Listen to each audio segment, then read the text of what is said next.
ఈరోజు మనం యేసు చెప్పిన ఒక అద్భుతమైన ఉపమానం గురించి తెలుసుకుందాం. విత్తనమునకు సంబంధించిన ఉపమానము. మత్తయి సువార్త 13వ అధ్యాయం. ఒక రైతు విత్తనాలు విత్తాడు. కొన్ని బాట మీద, కొన్ని రాళ్లపై, కొన్ని ముళ్ళ పొదలపై, మరికొన్ని మంచి నేలపై పడ్డాయి. చివరకు మంచి నేలపై పడ్డవే పండుతాయి. ఈ కథ మన హృదయాల్ని బలంగా మార్చుకోవడానికి ఎంత గొప్ప పాఠం చెబుతుందో చూడండి.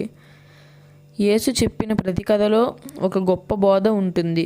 ఈరోజు మనం వింటున్న కథ ఓ రైతు మరియు విత్తనాల గురించిన కథ. ఇది మన హృదయాల్ని ఎలా తయారు చేసుకోవాలో నేర్పుతుంది. ఒకసారి ఓ రైతు తన పొలంలో విత్తనాలు వేయడానికి బయలుదేరాడు. అతడు విత్తనాలు విత్తాడు. 4 రకాల నేలల మీద పడ్డాయి. కొన్ని విత్తనాలు బాట మీద పడ్డాయి.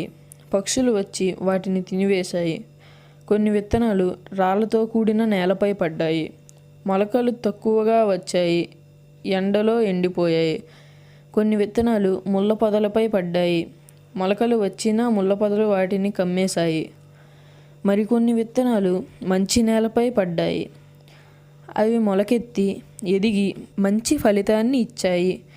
కొందరిలో 30 రెట్లు, ఇంకొంతమందిలో 60 రెట్లు, మరికొందరిలో 100 రెట్లు. యేసు ఇలా చెప్పారు, వినే చెవులు ఉన్నవాడు వినాలి. మన మనసు ఒక నేల లాంటిది.